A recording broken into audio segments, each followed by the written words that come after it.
¿Qué opinas de las tendinitis o los pinzamientos del supraespinoso? Vale. Para empezar, el supraespinoso creo que es una estructura que está como muy sobrevalorada. O sea, parece que cuando hablamos de manguito rotador, el supraespinoso siempre es como la estructura que más nos viene a la cabeza, ¿no? Es como la más representativa, pero el manguito rotador o los problemas de manguito rotador van a veces mucho más allá de lo que es el supraespinoso en sí, que simplemente es un tendón más que forma parte de una estructura que puede ser más o menos partícipe de un cuadro de dolor de un paciente. Entonces, si hablamos de tendinopatías o de patologías de manguito rotador, realmente deberíamos de enfocarlo desde un punto de vista como mucho más global dentro de la estructura del hombro, ¿no? O sea, me explico.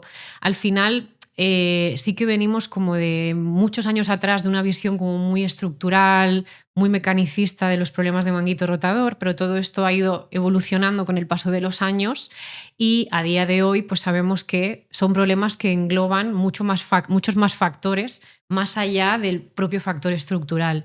Y cuando hablamos de patologías de manguito rotador, pues hay que tener en cuenta tanto factores, por ejemplo, de carga externa, que siempre los hemos tenido muy claros, ¿no?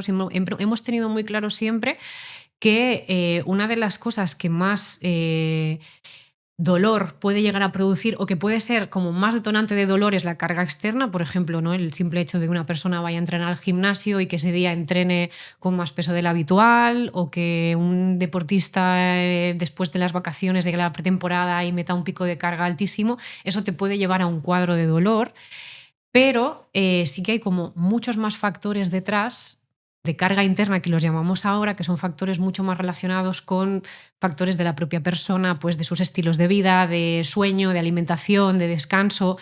Eso también suma y también puede ser un contexto detonante de dolor en determinados momentos, ¿no? Entonces, hablar de dolor de hombro relacionado con manguito rotador y reducirlo todo a veces al tendón del supraespinoso se nos queda como demasiado corto, ¿vale? Y luego también durante muchísimos años se le ha dado mucha importancia al espacio subacromial. Se le daba mucha importancia al espacio subacromial precisamente porque es el lugar de paso del tendón del supraespinoso, pero también es algo que con los años ha ido cambiando, es un paradigma que hemos ido perfeccionando a medida que nosotros hemos ido teniendo como más conocimiento sobre el tema. Y sí que es cierto que de algo que nos hemos dado cuenta también con el paso de los años es que el espacio subacromial no es tan importante dentro de la patología de manguito rotador. Simplemente es el espacio por el que pasa parte de la estructura tendinosa del manguito, pero no es el inicio y final de toda la patología que tiene que ver con el manguito. Entonces, también uno de los tratamientos estrella, ¿no?, en traumatología para solucionar los problemas de manguito eran las acromioplastias, que lo que hacían era quitar parte del acromion, porque la teoría decía que el tendón del supraespinoso se lesionaba porque chocaba contra el acromion cada vez que una persona levantaba el brazo de forma como muy repetitiva. Y entonces los traumas durante muchos años se dedicaron a hacer acromioplastias como tratamiento estrella para intentar solventar este problema. Pero ¿qué pasaba? Que muchos de estos pacientes a los que se les hacían acromioplastias, al cabo de un tiempo volvían a tener los mismos síntomas, y síntomas que se comportaban de la misma manera, dolor también a la hora de levantar el brazo. Entonces nos empezamos a preguntar realmente hasta qué punto el acromion tenía que ver o no en el problema de los pacientes, y al final pues con el tiempo hemos ido viendo que la cosa es mucho más compleja de lo que nos pensábamos y que no podemos reducirlo todo únicamente al espacio subacromial ni al tendón del supra, ¿no? Entonces realmente los problemas de manguito rotador son un gran cajón desastre todavía, donde tendemos a tirar todo lo que no entendemos, ¿no? Es como un tema un poco abstracto todavía, como algo muy inespecífico, a veces difícil de explicar y complejo de entender porque engloba muchos factores, pero sí que sabemos y tenemos muy claro que va más allá del tendón del supraespinoso, que no lo podemos reducir únicamente a eso. Y el tema de las acromioplastias que decías, ¿cuándo se utilizaban más? ¿Antes, hace unos años? ¿O cuándo era el gol estándar? A día de hoy todavía se hacen, ¿eh? ¿Sí? No me preguntes por qué. Vale. Porque en las guías de práctica clínica o en las últimas revisiones que se han publicado en los últimos 5 o 6 años, sobre todo a partir del 2020, se publicaron como muchos artículos de tipo revisión sistemática, que si la gente no lo sabe, pues son artículos que tienen ya un nivel de evidencia grande. Son artículos que ya dejan claro que el tendón del supraespinoso y el espacio supracromial no tienen nada que ver más allá de la relación anatómica, ¿no? Pero a día de hoy se siguen haciendo, no sé por qué motivo.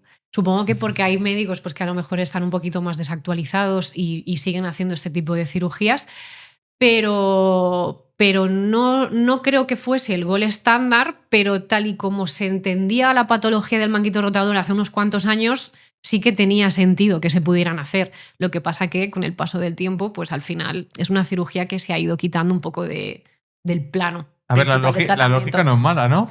La lógica no es mala. Que comprime, pues quitamos la compresión, ¿no? fuera. Hace 30 años se explicaba que el manguito rotador se generaba un mecanismo que se llamaba mecanismo de impingement o de pellizco en el espacio supracromial, y la teoría decía que esto se producía porque al subir el brazo, ese tendón pellizcaba contra las estructuras que forman el espacio supracromial, ¿no? Tendón contra hueso, pues acababa generando una lesión. Pero esto ya se ha demostrado, ya no solamente con el tema de las acromioplastias, con muchos otros estudios que se han publicado, incluso a la hora de, por ejemplo, valorar la estructura del propio tendón del supraespinoso, dónde se localizan las lesiones más típicamente dentro del tendón del supra. Y se ha visto que no es en la zona de choque, teóricamente, entre el tendón y el hueso, sino que es dentro del propio tendón, en el espacio más intratendinoso, donde ahí el mecanismo de choque no llega a explicar que se produzca ese tipo de lesión. Entonces, por un lado o por otro, hemos ido viendo que esos mecanismos pertenecen a una explicación como ya muy desactualizada, y a día de hoy no es la realidad.